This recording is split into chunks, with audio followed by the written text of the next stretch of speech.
What I've observed moreover the past 3 or 4 years is there's a level of catharsis that has become part of the social media addiction that is working against our goals to actually ever change anything, because we're stuck in this vicious loop of getting online, doom scrolling or glimmer scrolling, getting into arguments or offering people information, and then just being stuck there indefinitely.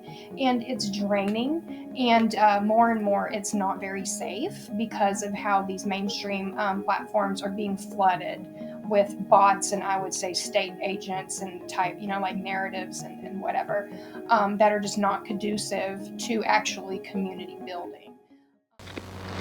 If you're listening to this, you are a revolutionary. We've been told that competition and greed are human nature, that there is no alternative to a society based on money and profit, that the machine is too powerful, so we should just do as we're told. We have been lied to. This way of life is a blip in the massive expanse of human history, a fragile and sadistic attempt to crush the real truth of our nature out of us. The truth that humans are creators, we are communal, we are caring, that we are part of the natural world, not its owners, and that we are powerful enough, imaginative enough, and inventive enough to form societies that fulfill and provide for everyone.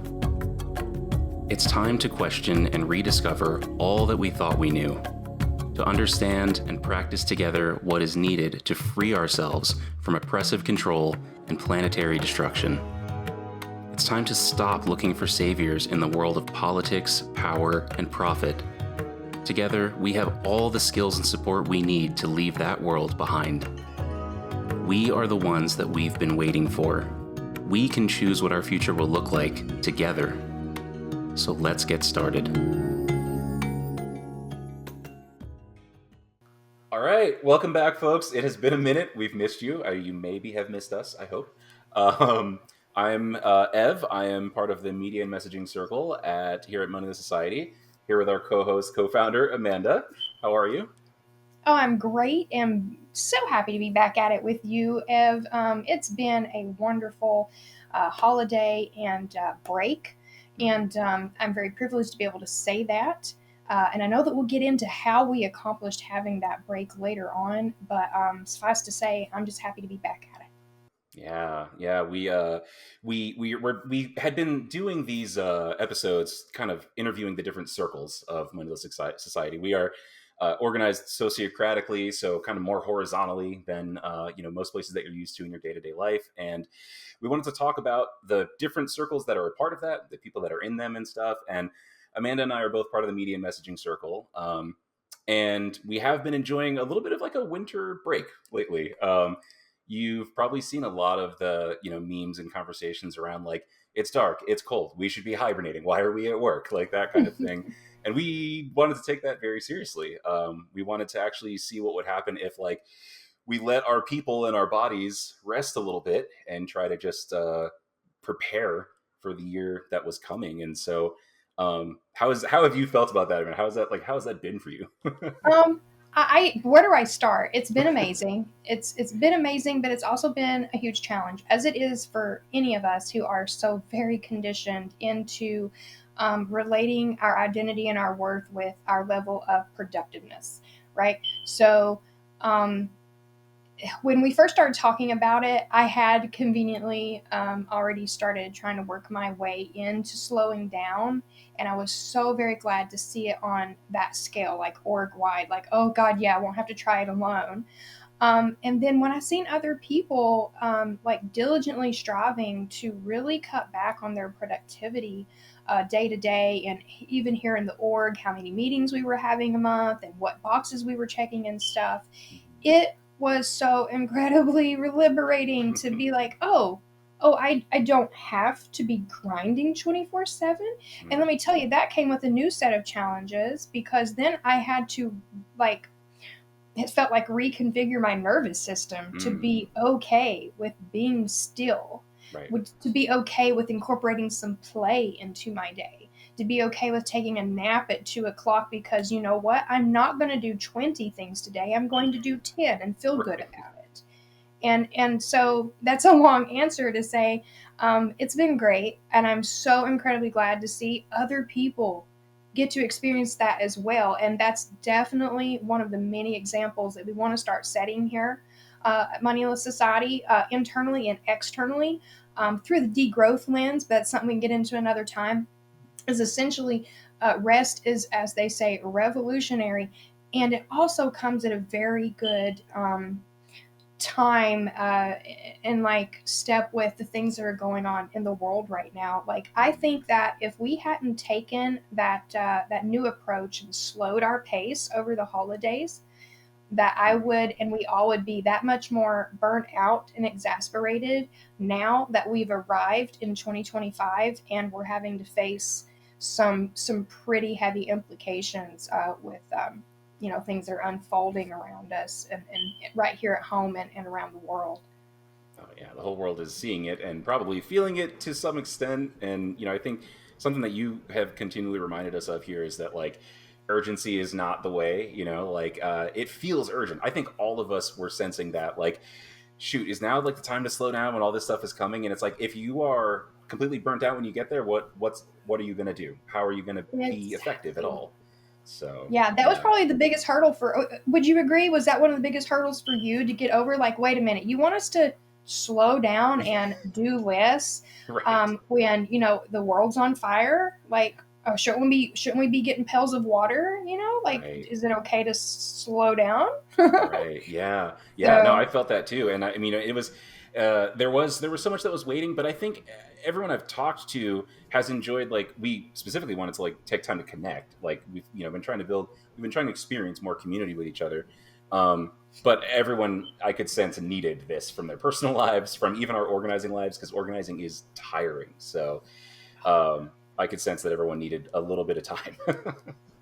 right um, on. And yeah. one other note on that: would you agree, from what you said you observed, Hmm. that the time that we spent in a different configuration, like outside of meetings, but still together, Right. I mean, I would argue was just as vital as the time that we spend in meetings trying to sense make and plan Mhm. and, build the world that we want to live in. Right.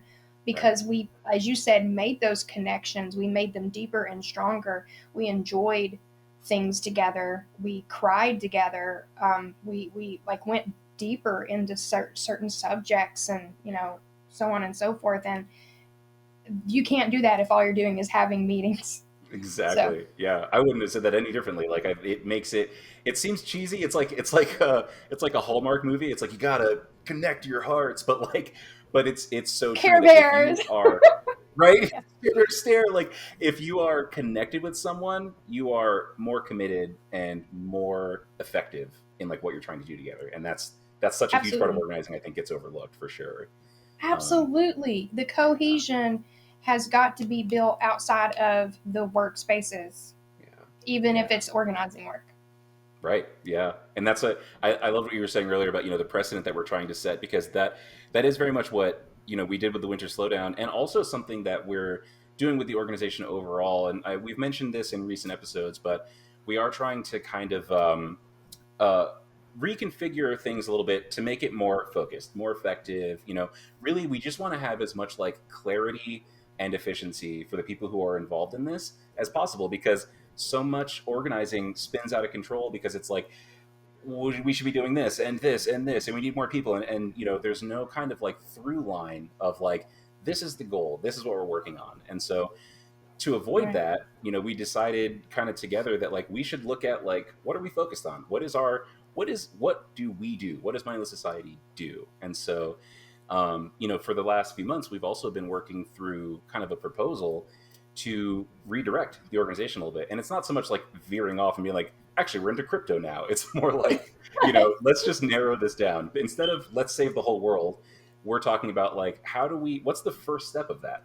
How do we build support for people so that they can stop having to get, enslaved. They can stop getting beat down every single day. They have somewhere to start. So, that's something else that, we've been working through, in addition to this slowdown, is like nailing down that direction together. And we'll announce more about what that looks like in the near future. But it's interesting going through this process, Amanda. You've been in a couple of the meetings because everyone gets a say. Like, where else has that been experienced? Like, hey, the company's going in a new direction. What do you think about this? They're like, we don't give a shit. I don't.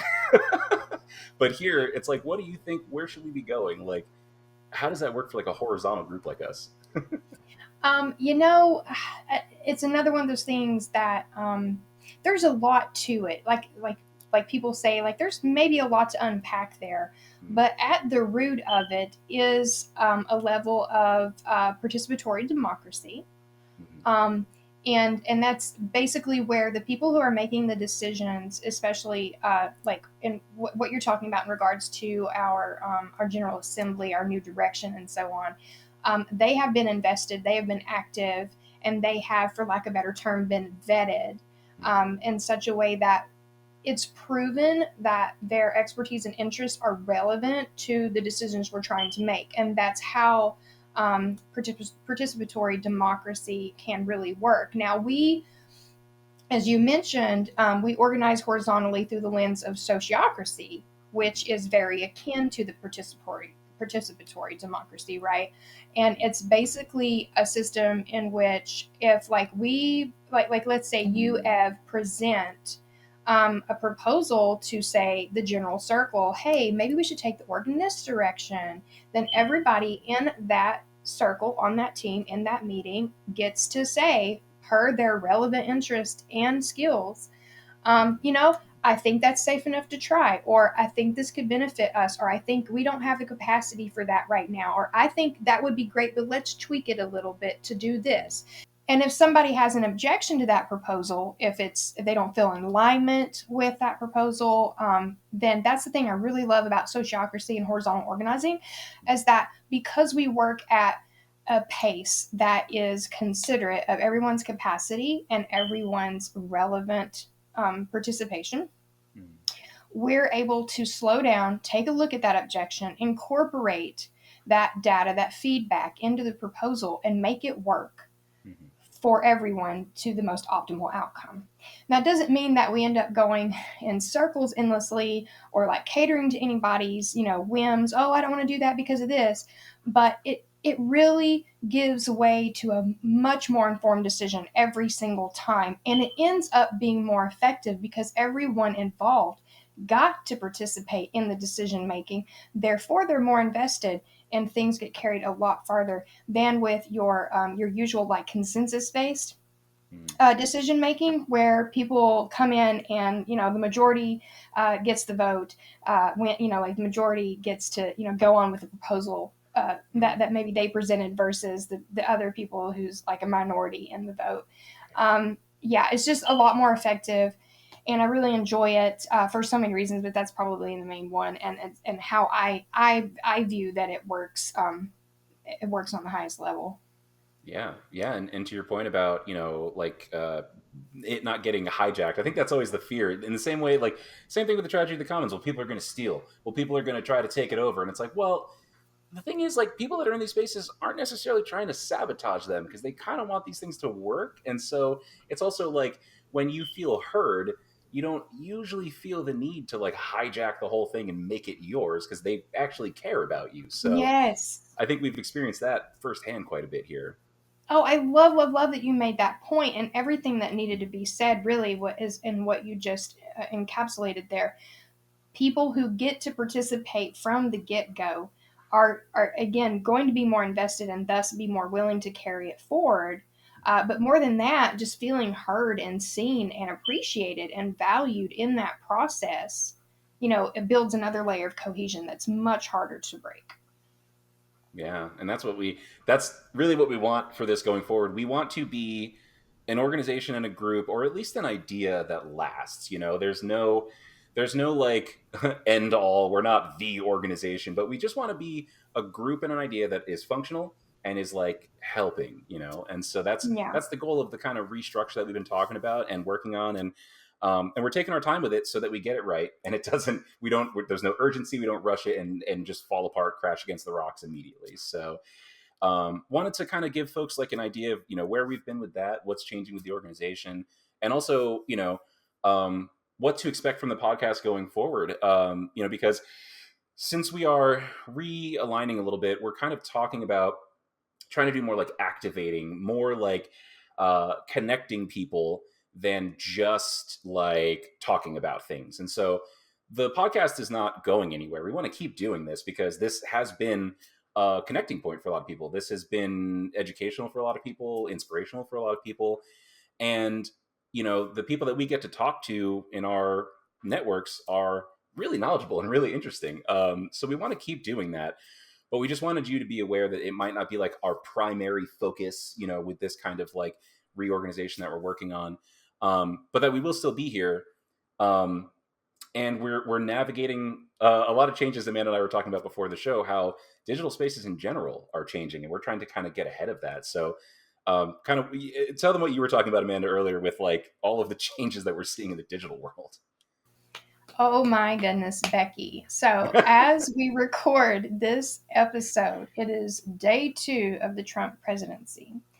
And we are already seeing many horrors unfold before our eyes on many levels. And one of them is like dystopian in that it is starting to invade our social spaces, like blatantly mask off. Apparently, millions of Meta users have been involuntarily subscribed to new profiles that were added to Instagram and Facebook. These profiles are marked POTUS and FLOTUS and I think Musk and I don't know what all else. But essentially what we're seeing seems to be an encroaching of that techno feudalism to some degree, but like with the mask off, like I said, like really reaching out into the metaverse and just grabbing people and making profiles follow their techno lords.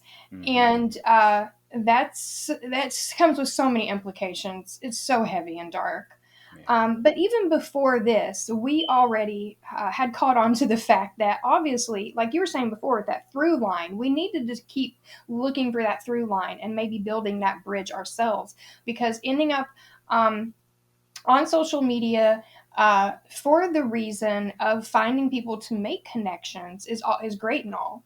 But if that's where it stays, if it never goes any further, then really you end up just subjecting yourself to to things that are going to inhibit that process that you signed up for to begin with. So if you came onto social media to make connections with people for the purpose of, say, building community IRL, for gathering resources to help a certain demographic, to learn how to live a healthier life on some level or what have you, it's probably more time than now than any other time to start seeking that IRL, because with what we're seeing presently on this day, and what we've been noticing leading up till this day, is that less and less the mainstream platforms are going to become like more and more unsafe and just more and more convoluted.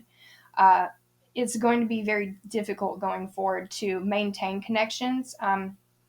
And like get us unstuck from that catharsis of meeting people online, and like having our values be validated and what all. So yeah, looking off platforms is something I've been pushing really hard for a while now, internally in MoSo and a little bit externally, and that's definitely the path that I'm personally going to be on going forward. And that's coming from somebody who built up the social media followings for MoSo in the beginning for the first like 2 or 3 years. And I got to tell you, the clout is not worth it. The clout won't feed my kids at the end of the day. No. It certainly won't keep us safe in some respects. And it's ultimately just a mechanism for the establishment, for the status quo to like weaponize our data and our purchasing power against us. Yeah, it feels like being like a factory farm. They're just milking you for data and demographics and numbers and stuff. And I think there is. You were saying before that like we have found so much connection there personally, you know, and through the organization. Like we found so much connection there, and we've learned so much, and that's worth it. But yeah, there has to be an end goal of like, what do we want to get from this? And while as long as we stay in the playground of, like you said, the techno feudalists, they're the only ones who win. They decide how we can talk to each other, what we can say, who we can talk to, who we're following apparently now. So, Mm-hmm. you know, that's something that we're trying to kind of preempt a little bit and direct ourselves towards like being effective. And we'll talk a little bit more later in the show about like how we're doing that.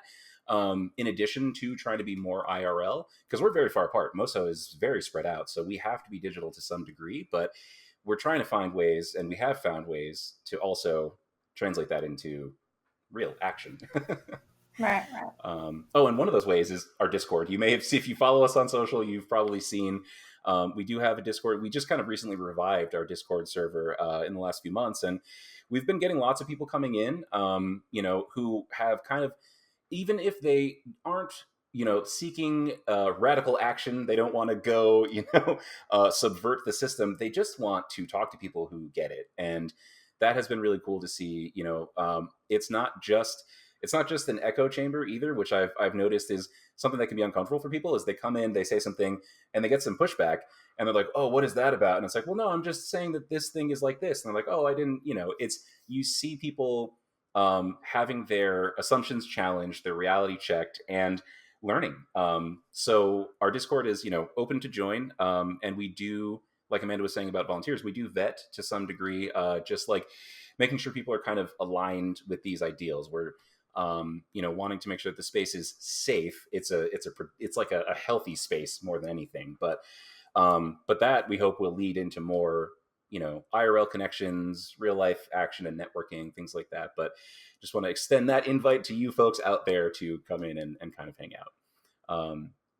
But for the meat and potatoes of the episode, we want to talk about the circle. We want to talk about media and messaging, what we lovingly call M&M. And I always think of Marshall Mathers every single time. That's I just, always think of I'm the an MTV candy, kid. Do you? but That makes more sense. chocolate is Right? my love. It is one of my go-to theater picks besides Bunch of Crunches, M&Ms. So Nice. it was Kismet. But we are going to get into like what M&M does. But first, I wanted to talk about, we want to do on each of these episodes like some personal background, because every volunteer that is part of this has a journey that kind of brought them here and a reason why they stuck around. And so, you know, Amanda, you were mentioning that like you were the one who, you know, kind of first built up a lot of these spaces, the online spaces that we have, you know, the platforms people have been following for years. So what I would say, like, what kind of drew you to that? Like, and what kind of experience did you come in with, or did you gain? You know, how did this start for you? Let's see here if I can make this response neat. I feel like I've been running away with everything, going down rabbit holes. Mm-hmm. But Yeah. essentially, as someone who didn't fully radicalize per se, I hate using those terms these days, honestly, because they're so warped and contorted by, you know, bad actors.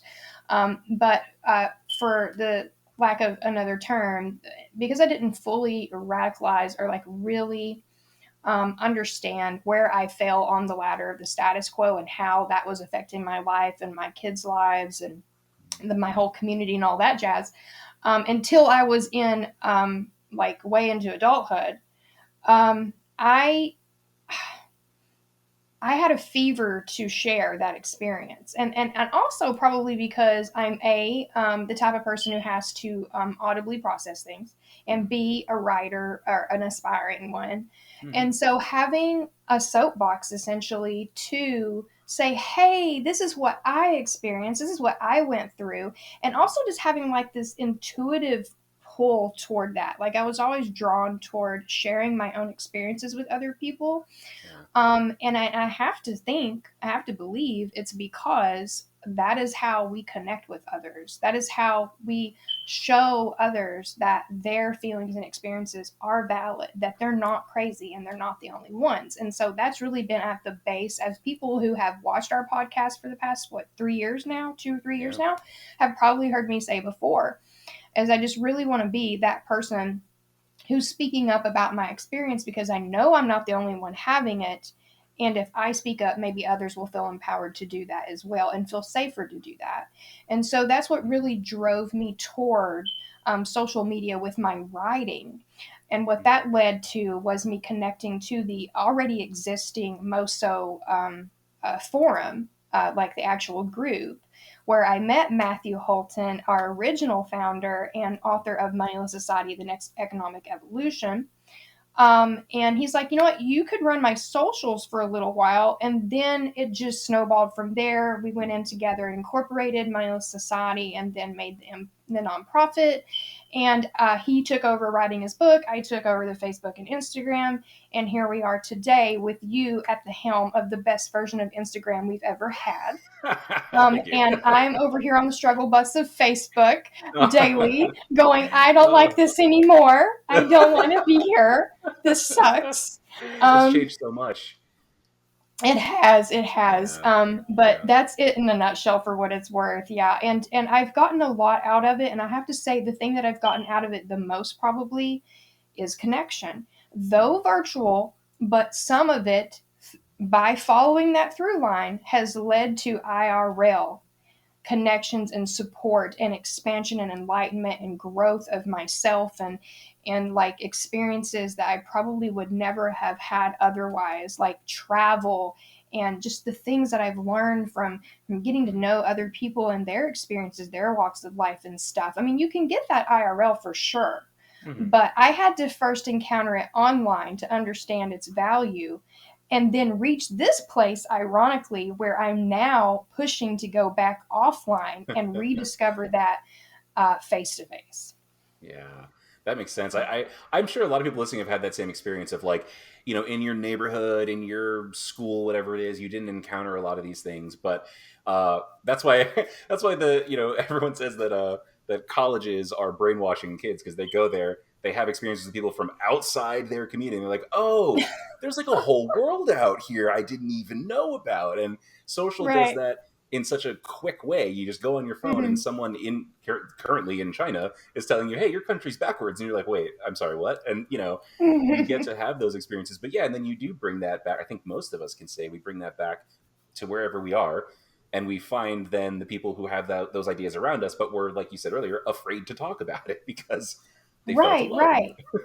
Yeah, that's another great point. It helps us to identify the people who are like-minded and share the same values in our real life once we're able to encounter it. Janique said in our direct action episode that one of the biggest feats we've accomplished so far here at MoSo is essentially serving as like a trial run, a beta, a practice ground for building community.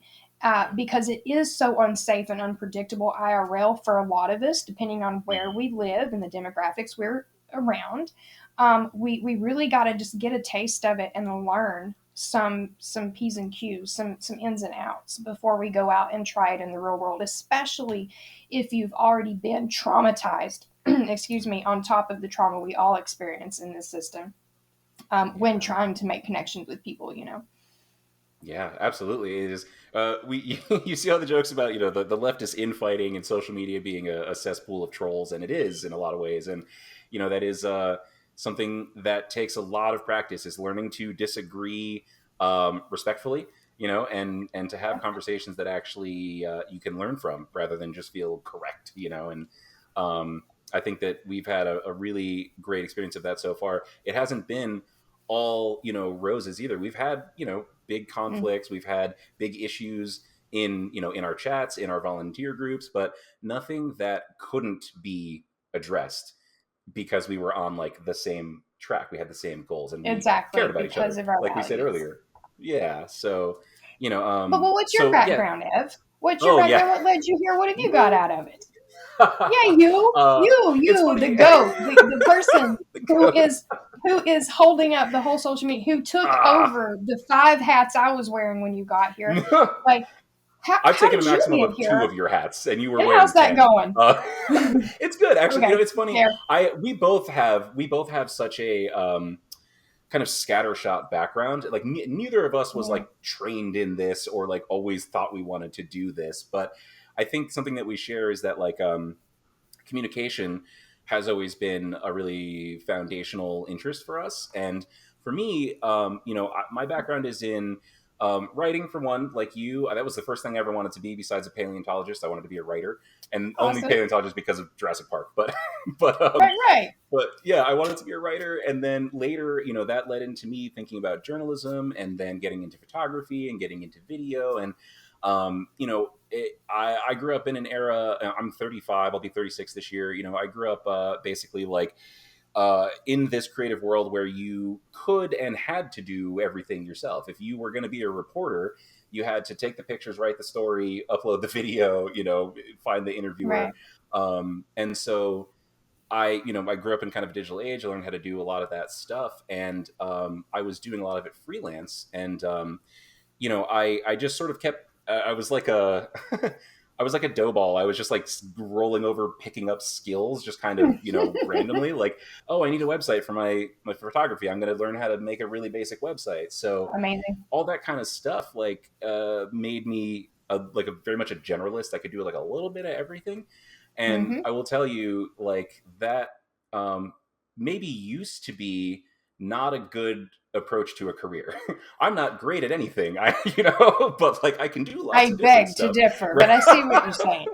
Right. And I think that's kind of changed, unfortunately, because the world is now your job is wherever you work, it's 5 jobs. No one has one job. And so it has kind of benefited me, and especially with MoSo, um, we joke all the time that like my skill set and the jobs that I've worked in and stuff like that have made me very capable in what we're doing here, which is a lot of different stuff. We have different social Mm-hmm. media platforms, we have a website, we have podcasting. It's like, oh, I've done this, I've done this, I've done this. And that's by no means to say like, I run all these things. It's just I can advise. I can be like, oh, you know what? I saw this one time. We should And you try do this. just Let's find that. someone. Yeah. So Guidance is you're good at it. You're very good at yeah, I appreciate that. That is something that I really love about the whole horizontal organizing thing. We were talking about this earlier, and we'll get it. Right. into it more. But like, none of us is looking to be the one. Like, we want to share what we An know and have authority. someone else learn it. Yeah, we understand it, but the goal is to help other people understand it, not to be the number one. I'm the only one. Like, everyone should be learning. Because that'd be antithetical to what we're trying to accomplish overall, right? Which Right. is we want to be sure that Yeah. everything we do that's effective is replicable, not Right. gatekeep it. We want the information out there so that people can grab it and repeat it and Right. build and build and build out, and that's like really general terms, but basically like how you're saying how you guide people through certain processes in messaging and media. It's to help them learn, be self-sufficient, but also Mm. like a really good team player, and then also be able to replicate that outside of our box, because that's ultimately how. That's the problem with charity. Mm. Charity condenses everything into one place, or like a handful of people or one organization, and then it's gate kept, Yeah. just like the formula that's locked up in cases, like it's locked up, and you can't get your hand on the resources, and it's kind of like mystified, like how do they fund these things, and why do Hmm. they only help certain people and stuff. And I'm kind of getting way off track here, but basically all that to say, it's all about helping people learn so they can be empowered and replicate that empowerment. And that's what I really, really, really love about your leadership style, by the way. But I Thank cut you you. off. What else are you getting out of it? No, I mean, the horizontal, I 100% agree that like that is the goal. Empowerment is teaching people, like if we have any goal as an organization, it is trying to kind of break the status quo and give people more control in their lives. And that only happens if they learn how to live, how to do things that they need. And so, that goes even way beyond our circle. Like, we're the ones who want to kind of share that info, but the info that we're hoping to share is stuff that helps them get out of that and like be self-sufficient, not in the sense of like doing everything on their own, but not relying on this system that hates them and wants to drain them to death.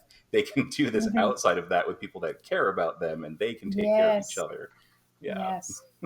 Absolutely. That's Mhm. beautiful. And there's just so many layers of stuff to disseminate. Like it starts with like how we were talking about in the beginning, giving yourself the permission to do things at a sustainable pace, valuing yourself, not like being your worst enemy, not being the cop in your head or the colonizer in your head. And then from there, exploring where you fit into this movement, and then from there, adopting a role, and then from there, being willing to show up to learn, and then share that information so other people can learn. Right. Yeah, and I've seen that. I've seen that a lot in our spaces. We were talking about the Discord. I've seen so much of the people just sharing, like, "Did you guys know this happened? Did you know you could do this? I just found this." Somebody helped one of our members find expensive textbooks for their kid recently for free or an extreme discount.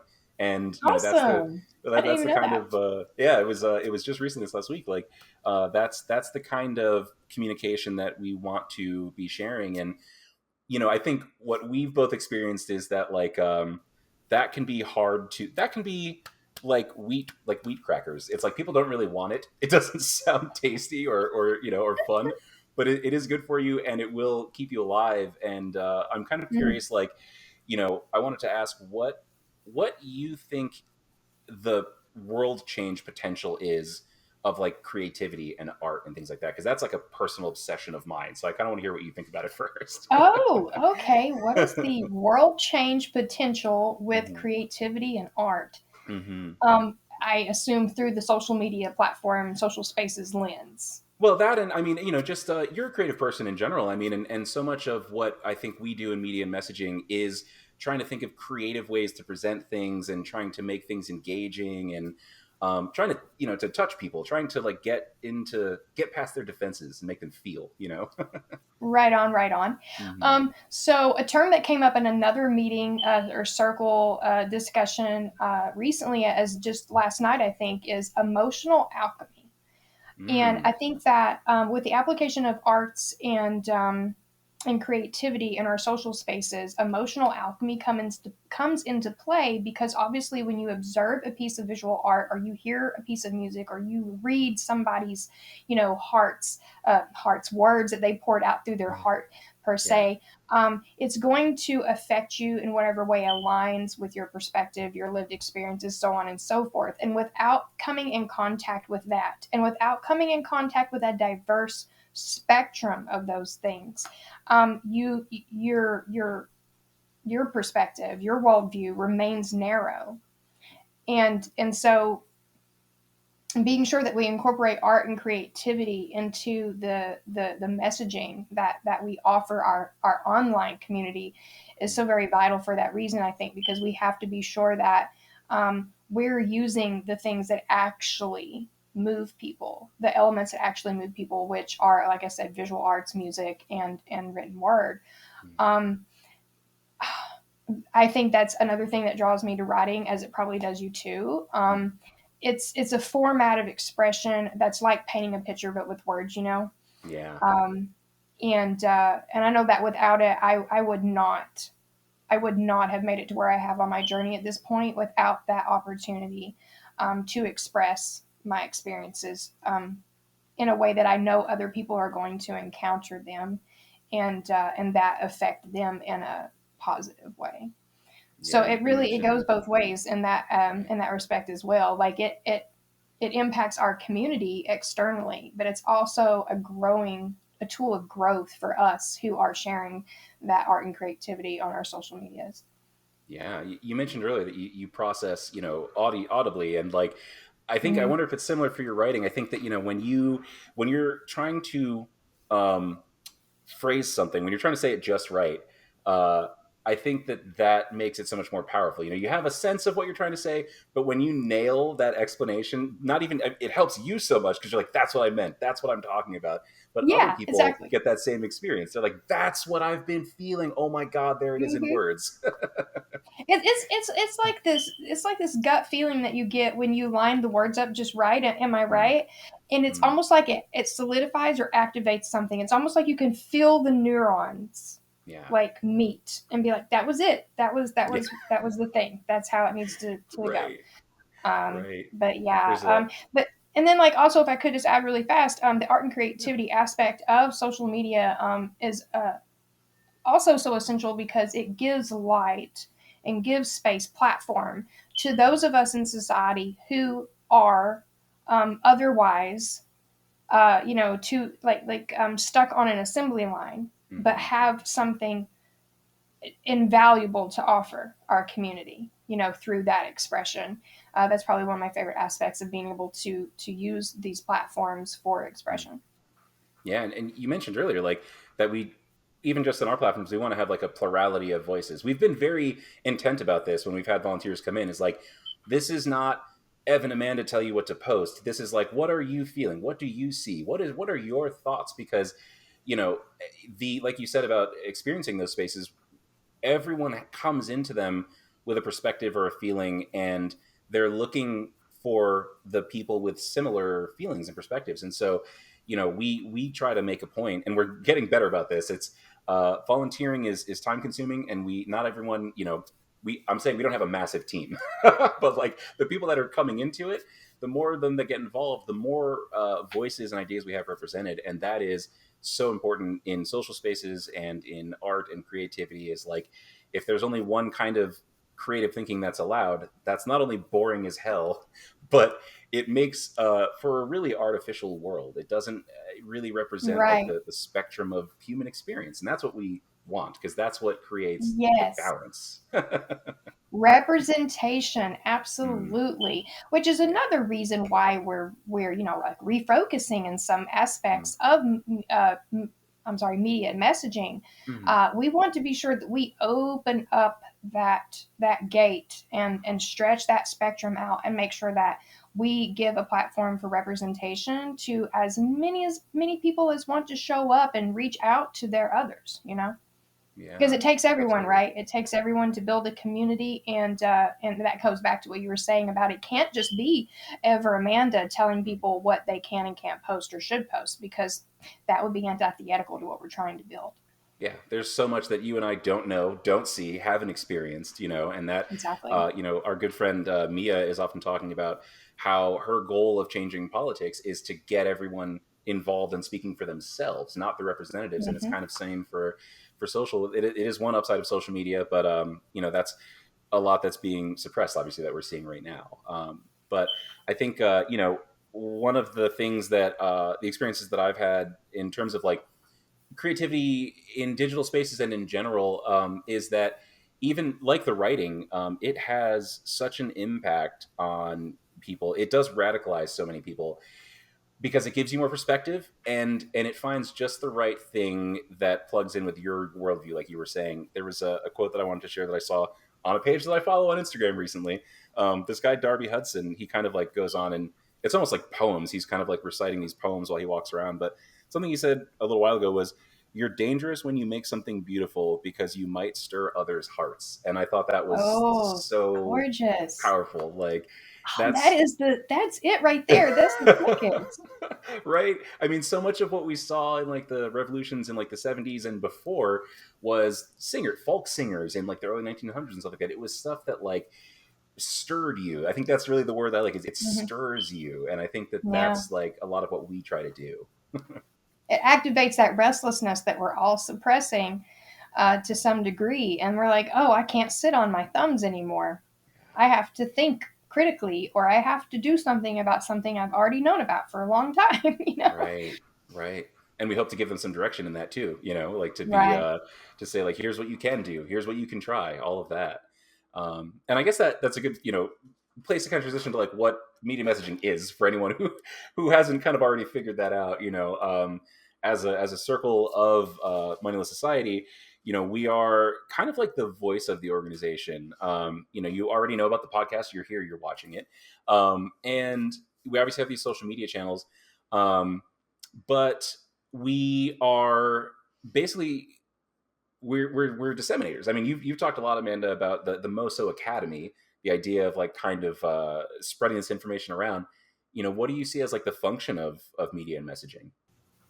Oh, the function of media messaging. I think, Mm, as I was noting before, I think that MoSo's media messaging team mm, is leaning more toward and should be focused on building that through line mm, or bridge or whatever you want to refer to it as for the people who are finding us online learning, expanding their worldview, coming to terms with who they are, the way the world is, and helping people to like gain the empowerment they need to follow that through line back offline into IRL to build the communities that will change the world and prevent us from having to do this dissemination online, 24/7.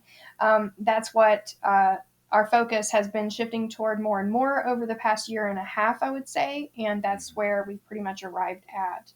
Um, and biasly, that is the most valuable investment of our time and resources, I think. Yeah, And also, yeah. I would add to that also just like being that, I mean, for lack of a better term, not trying to sound churchy, but I think that to a degree, based on feedback that we've gotten from numerous followers over the past few years, we serve as kind of like a lighthouse in like a dark dystopian reality that we're all sharing right now. It's been, that's one of the things I didn't mention before when you asked me, what have I gotten out of this? And it wasn't just the connection. It was the reassurance that I was on the right track, doing the right thing by sharing my experiences through the soapbox, if you will, because of all the messages. I'm sure you've encountered them too on Instagram. All the messages, all the people reaching out to say, I'm so glad that you exist. I'm so glad I came across your page. I'm so glad you decided to talk about that or to share this image or so on and so forth.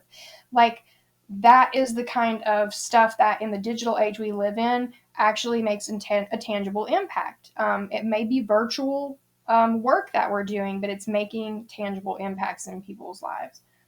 Yeah, yeah. Something that you said before we started. I love the lighthouse. I love the lighthouse analogy already. And something else that you said before was that the digital spaces and a lot of things that we're doing here are sort of like the introduction. It's sort of like it is getting you acquainted with these things so that you can then engage with them for real. And it's not to say that like digital spaces are not for real. That the people you're talking to are not worth talking to, but if that we feel, I guess, we feel like it needs to kind of expand into something that is helping you, that is supporting you. And so this is like the introduction. This is like the learning part. Mm-hmm. And I hope that that it has been effective in that. I think it has. We've gotten quite a bit of interaction and engagement from from followers around the different platforms that we're on. We used to have a lot, maybe not a lot.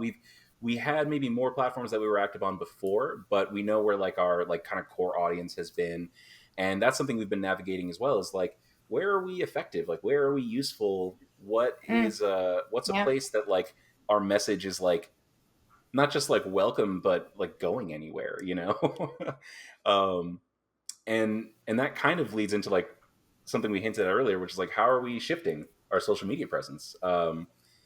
So how have you seen the platforms we've been present on sort of not like really accomplishing the goals that we're wanting, whether through things we're doing or what the platform's doing?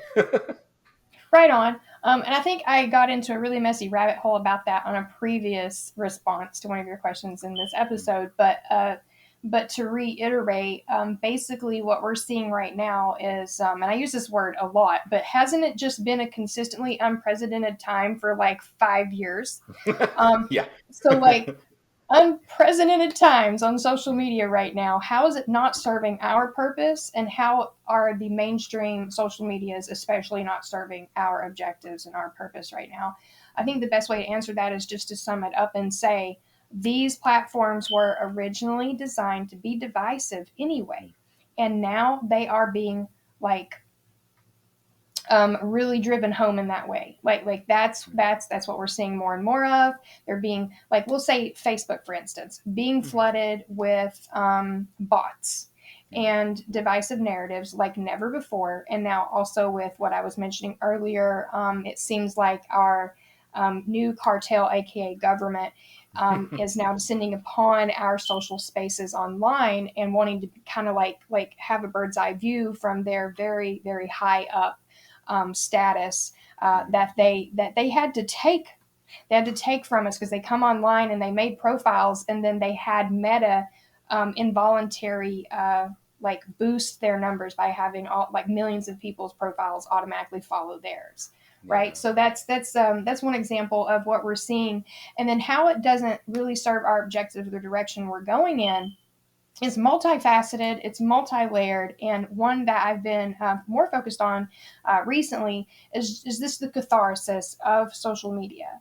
Again, with the through line, the through line, the through line. Once you get here and you start, getting like start recuperating from being in space with other people that are, giving you safe space, that are validating your values, that are helping you learn, and just kind of helping you heal. Once you gain that, it's time to pick up your bag and keep going. What I've observed, moreover, the past 3 or 4 years is there's a level of catharsis that has become part of the social media addiction that is working against our goals to actually ever change anything, because we're stuck in this vicious loop of getting online, doom scrolling or glimmer scrolling, getting into arguments or offering people information, and then just being stuck there, Yeah. indefinitely. And it's draining, and more and more it's not very safe because of how these mainstream platforms are being flooded with bots, and I would say state agents and type, like narratives and whatever, that are just not conducive to actually community building. um, so it's a really interesting time to be alive and to be a social media manager and or on social media and running any kind of page, especially if your message is meant to bring people together. So I'm very glad that apparently there's some alternatives out there. Hmm. And I know that you've been really researching those lately, Ev, and I am all too happy to start making transitions very soon. And I got to tell you, that wasn't easy in the beginning. I had the knee jerk ego reaction, like, but the Facebook that I've been building up for 3.5 years or whatever it's been for, I don't know, has like over 250,000 followers, and I just have to let that go. But Right. again, with the clout is not where it's at. Right. That reminds That's me what of a they do. quote that you also were sharing with me earlier, Uh-huh. but I Oh, don't remember what it was. oh, was it the yeah, yeah. I don't So, remember it word for word. no, it was the vital and viral, the one we were talking about before with Yeah. the yeah, yeah. I mean, one of the I was telling Amanda that there was a post that I saw recently from this professor who he got popular on TikTok and then amassed a big following, and he would do these like really funny like music videos of him talking about high level philosophical concepts. But he made this video recently saying that exactly what Amanda was just saying. There's so much clout here. There's so many people here that the numbers are huge, but that he didn't feel like he was connecting with anyone. He felt like lots of people liked his stuff. Maybe they learned from it, but there wasn't really any like growing happening between them. And that he felt like um, he was talking about how he wants to make content that is vital, that helps you live, that helps you grow, rather than viral, that just gets a million likes and people think it's cool and it becomes a meme. Mm-hmm. Because ideally, you'd like to have both happen. You want vital information to go viral and then everyone Yeah. learns. But the way the platforms, like Amanda was saying, the way the platforms are managed, that's not allowed. We've seen it all the time where we Yeah. make a graphic or a post that is supposed to be very informational that would really help people, or it's about a current event or a political like global event, and there's no engagement. And even just like statistically, with the number of followers, it doesn't make sense that there would be that Mm-hmm. little engagement, so Yeah. yeah, you have to choose, and we want to be vital. We've so far have been trying to have reach, and that's been important. That's why a lot of you people are here listening. We've gotten some reach, but what we're trying to do now is transition into that vital aspect. Maybe we don't reach as many people, but the people we do reach are activated and helped, and something grows from that. So Can I just add to that? mhm, What occurs to me is it's another version of hyper local organizing. mhm, With social media and with the internet, it's like the universe. It's like the night sky. You mhm, can't see the edges. It goes on forever, yeah, and you can't count all the people, just like you can't count all the stars.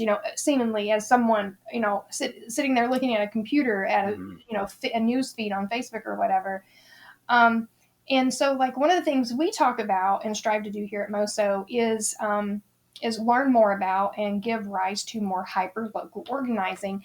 And it is, of my opinion, as someone who's ran a page and grown it pretty large, pretty well, and started to build a community there for a few years now, is we're probably going to have to swallow our egos, get over the clout, and realize that that's part of the distraction. That's part of the bread and circuses. It's not serving our needs, like you were saying before. How is it not serving our needs? That's one of the ways. Um, and it's just breeding like such an insanely hypermutated level of narcissism and hyper individualism that it's just going to get worse if we don't snap out of it, get out of the trance, get offline, to a degree. That's nuanced. But all that to say, maybe we need to treat our virtual spaces like we would our IRL spaces.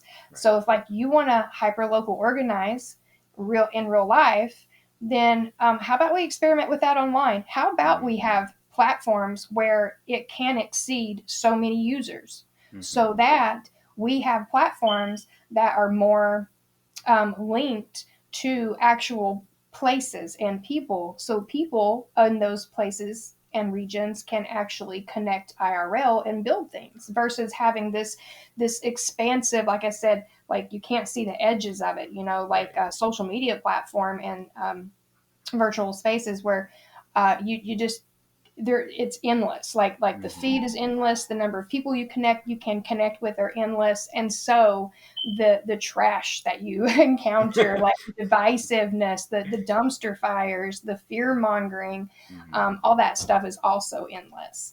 Yeah, so a little messy, but No, I mean, a hyper local organizing online, is that something to consider at this point? we might be starting that. We might be kicking off a new idea here, But I Maybe, I totally hope agree. so. Yeah, I think that was something that the video mentioned as well, was having a small community that you actually talk to people in, and what you mentioned earlier about the other platforms. We've been a lot of people have heard of Blue Sky and Mastodon. A lot of people fled there from X when that got Elon Musked, and they were Hmm. looking for a space that wasn't this totalitarian, Nazi loving, kind of environment. And where they went to was actually a place that's been around for a minute. I want to say 2006, might be 2016. I think it was 2006, but it's basically like Amanda was saying, rather than one massive mega platform, it's not only like a constellation of platforms, but each of those platforms has servers, and those servers have groups of people in them, and it could be 100 people or 100,000 people, but it's not 3 billion people that you'll never possibly interact with, or or Right. meet.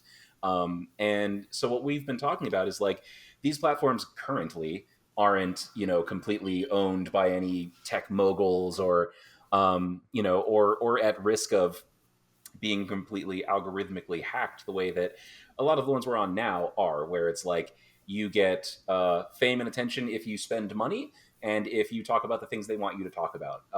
These platforms do have algorithms, but it's That's it. based on, right? It's based on, what are your interests? Well, you keep searching plants, so we're going to show you some plant stuff. You seem to like plants, so that it has it to that degree. But we're kind of looking, and we're still exploring this. We do have a Blue Sky now, that we're getting started, but we're thinking about, how do we find spaces where people want to engage with these things, and they want to do more than just, like, I love memes. I'm not going to say that sharing memes is a waste of time. It has radicalized a lot of people, No, memes are but great. right, and it's kind of like writing, like it says just the thing you want to say. But Yeah, we want to oh, actually, this was another quote that we were sharing earlier. We are looking for companions, not followers. We don't want a million followers. We want 100 companions, people who are yes. on that journey with us and are pushing in this direction, and we can talk to, they can talk to us, we can share.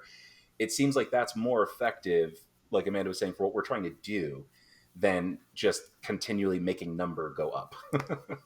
Because if you think about it, your follower count is inflated when you compare it to how many people would actually show up if you put out an SOS.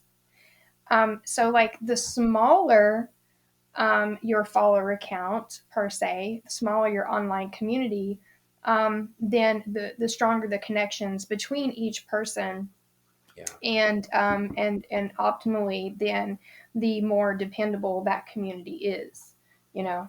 Um, Yeah. but yeah, so time to make those transitions, and I'm just hoping we'll see you all there. Also, Yeah. we can't have a media messaging podcast without also mentioning, for like historical purposes perhaps, what happened with TikTok a few days ago, just a few Yeah. days ago from That recording this. insanity. Right. Yeah. I mean, it was I'm not even on TikTok regularly, but I have friends who are, and even if you're not, you've seen this madness of like it's getting banned. Oh wait, no, it's not. Thank you, President Trump. Like verbally, like they said it in the message, and Hmm. just like that's That's not bizarre. sus. But No. right. And all of the migrations to Red Note and stuff like that. I'm sure you saw some of the things that came out of that. All I'm saying is, whenever anyone watches this, if you haven't heard, if it's 10 years from now, if this is found in a time capsule, look up TikTok ban of Yep. 2025 Yep. and the red note transition and how that went. Um, Yeah. I have a lot of speculation, as we all do, as to what really Mhm. went on there, and that's another thing I'll speak to just really briefly. Mhm. One of the other ways that we and I perceive social media, the mainstream platforms anyway, definitely not serving us right now, is the fact that because they're flooded by the people who are in power with disinformation and distractions, we are being kept confused and fearful. Being in those spaces for extended periods of time, frequently, Mhm. especially, but even like semi frequently, like on Facebook per se, Mhm. you are really just getting sucked in. You are really being distracted, and you're being programmed and conditioned every time you spend time in one of those spaces, unless you have just like really been able to curate your entire feed and every single person you're connected with there, and the ads that you're shown, and so on and so forth, which is becoming very difficult over just the past week, Yeah. considering another thing we've been seeing is people logging into their Facebook and going through their feeds and finding that they've been involuntarily subscribed to Mhm. a slew of profile celebrities and products that they did not voluntarily subscribe to. Yeah. So Yeah. yeah, point being, confused and fearful. You'll be more and more of that the more time you spend in some of these mainstream places. Yeah. Especially the huge ones, and that's why not only in we not only want we want people to have food sovereignty, but also like some life, some story sovereignty to their life, and I think that Right. that's kind of what we hope for these other Right. spaces. Beautiful. Is it more like uh, adherent to what the people there want it to be, and that's why we are talking to these other platforms. We're hopeful that they'll have a little more autonomy, than the ones that we're on now. And for those curious, it's Blue Sky and the other platforms are part of something called the Fediverse, Fedi verse, and there's probably 8 or 9 social media platforms that are based all around the world, have different servers. They can interact with each other, and they some of them take a little more tech know-how than others, but a lot of them are very similar to like Reddit or Twitter or Instagram. So I recommend checking them out, and we will be sharing stuff about our platforms on there as we start to explore it more. But like Amanda said, you do have to be really cautious in these spaces about double checking information, second guessing even your preferences, your confirmation bias. You're going to see things that you want to be true, and you're not going to check. I've been guilty of this, and I have a Hmm. journalism degree. You can't Right. just believe the things you want to believe, because that's how we get to where we are today. So Yes. Oh my God. yeah, So very well said. yeah. So essentially, Facebook is becoming the Fox News of social media. Hmm. Go to the Fediverse and find Hmm. your new home, Yeah, and your community will be there. You yeah. know. Yeah, we'll be your companions. um But I know before we wrapped up, we wanted to talk about the volunteers that are part of our circle. We've been getting more recently, just kind of moving around within the organization because we're in an onboarding pause. We have been since we started doing the restructure a couple of months ago, because we didn't want people to come into a big mess. Come in and not know what they were supposed to do or where they were supposed to go, and our goal with that is to make this such a smooth process. You're like, hey, how can I help? Or like this. Go talk to this person, jump right in, So Mm-hmm. our onboarding is closed right now. We are going to, reopen it soon, but we just wanted to kind of talk about like what the experience has been for volunteers, what they're doing. Amanda, you were talking earlier about how these things like sharpen you. Do you want to kind of get into that some more, like you were talking about earlier? Yeah, so some of the roles that we have in, say, messaging and media, especially, help to sharpen a person's mind and perspective. In that, say, a few of our roles are in a harvesting lane. Where people are going out and checking the headlines, they're vetting the headlines for misinformation, they're getting down to the source, and so they themselves are learning and becoming sharper and stronger for this movement. And the same with the memes. Sometimes we've got to vet those memes to see what the sources are, if they're based on facts, and also to give credit where it's due. And then we have people like that are using that really artistic slash creativity lens to disseminate information with Moneyless Society, and they get the opportunity to hone in their skills because they're working in a space with people, and with elements that are there to support them in that journey, to let them express themselves and to learn step by step through guidance such as yours, like how to make that infographic, how to use this utility online, and so on and so forth. So the thing that I really really like about how we're presently organizing our media and messaging space is that it's giving everybody the opportunity to become a sharper tool for the post scarcity movement. That's something I wanted to clarify before we completely wrapped up, is that Moneyless Society is focused on a post scarcity world. It may come as a surprise to some people, but that doesn't entirely fit into the left dynamic either. It certainly doesn't fit into the right one, but it's a little outside of the left one as well, where we're not vying for things like communism and socialism, UBI even, like not entirely. Like we see those things could be useful steps on the way to a completely post scarcity society. But largely what we're trying to disseminate and share with people is that there is a world possible that does not include all of those isms that we've been, conditioned to believe are the only answers.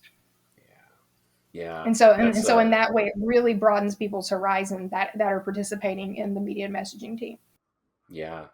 It's I think joining MoSo in general, or even if you don't become a volunteer, just being in spaces around it, either on social or Discord or anything, it does open up your worldview and kind of introduce you to so many things like that you may not have found in your other leftist curriculum, or even we talk often about how the Amanda's on the ground project, Appalachian Community Meal Project, is not like a leftist bastion. It's a do you need help bastion? Are you a part of this community bastion? And like I think Mm-hmm. that if there's anything that I would say about Moneyless Society, it's that we do get a lot of people who are leftists like coming here, but the ideas are not dogmatic. The idea There is, you like go. Amanda said, post scarcity. We're trying to get out of this mess however people can live.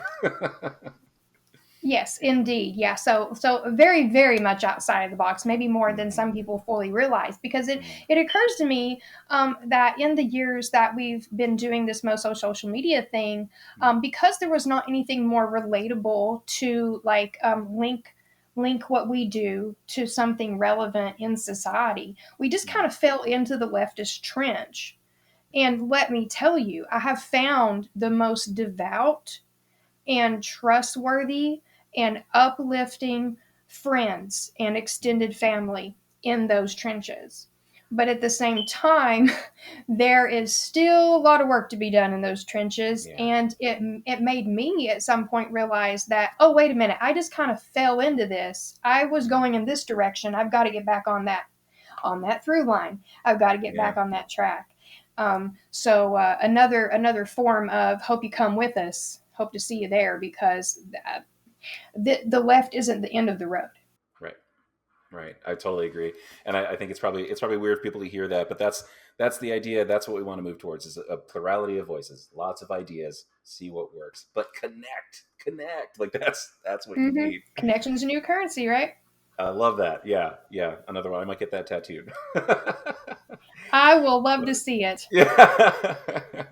But yeah, I thank you so much for kind of talking through this with me and with the folks listening, Amanda. I think that they don't realize that they've been engaging with us for years and years, and we want them to meet more of the right. We want them to meet more of the people and see under the hood some more of like what is going on here and what is there to be a part of. So I appreciate all your insights. Well, equally, I appreciate you and how you've came in and really lifted up so many of our efforts to levels that I had gotten to the point where it just wasn't going to happen. I wasn't going to do it. Like I've said in a previous episode or two, like, it goes back to what you were saying earlier. It can't just be me or you doing these things or telling other people how to do these things. It got to the point where I was not going to be able to make our social medias or our virtual community grow alone. Right. And so it's rarely a day goes by, Ev, that I don't thank the stars that I'm working with you and you're here contributing that big toolbox of tools you've got to the various, projects that we have going on, because it really has helped us to go a lot farther and in a lot more solid of a fashion. It's been so rewarding, and that's what I've been saying over and over on the show, is that I want other people to have that experience of, hey, I love this and I can contribute this. That's what this has been for me, and I've been really grateful. And I think so many other people have that potential in so many different areas to have the things that they want to do be useful and appreciated. Yes, is that too much to ask? Right? Apparently, if you're not out there on the rat, in the rat race, on the wheel, on the grind, you're not doing anything meaningful. It doesn't matter. The things you like suck. It's like, come on, man, this is all I want to do. Yeah. No, well, I'm glad to be here. I'm glad you're here, and I'm looking forward to more of these episodes. I hope you guys will, look for these new platforms, look for us on there, and like we said, connect, get involved IRL, start thinking about, with these changing platforms and the way digital spaces are changing, how do you stay safe? How do you keep your community safe? And how do you continue to, find community? So, and how do you manage to make it to the other side and build it? So it's no longer just something we talk about. Right. Absolutely. Step number next. You know what? Real quick, let's do a big shout out to our communities online. Thank you for being with us through the thick and the thin, especially coming into a whole new level of challenges. So very grateful to people who've been following the MoSo Facebook and Instagram and the Twitter back in the day, or I should say X, and even our TikTok briefly. Each and every time one of you, let alone the hundreds of thousands of you that have shown up consistently, each time you do that, you are proving that what we have to say is valuable to you and valuable to your worldview, and that there is enough of us out there who believe in a better world and that we're capable of making it happen. Yeah, I love that. Could not do this without all of you. It's true. Yep. We'll see you guys on the next one. You guys take care of yourselves. Bye-bye, everyone. See you soon. Do you want to do something about all the issues we talk about here on our show? Do you want to learn more, get involved, and help us help others break out of the cycle? Step 1 is to join the growing community of rebels and kind hearts sharing their knowledge and passion. Follow Moneyless Society on our social media pages and spread the message to people who need it. When you're ready, you can get involved by reaching out and becoming a Moneyless Society volunteer. We need every skill imaginable, large or small, if we're going to resist the powers destroying our planet. And even if you don't have time to volunteer, you can help us build the dream with donations of any size. We create all of this community and content because it is our passion, but we need resources to get it done. Monthly Patreon donors receive cool perks like early access to future episodes, and visitors to our website, moneylesssociety.com, can buy MoSo shirts and other merchandise that help spread awareness. We're glad you're here, and we hope that you'll keep learning and growing with us. The goal may seem far away, but we can get there together.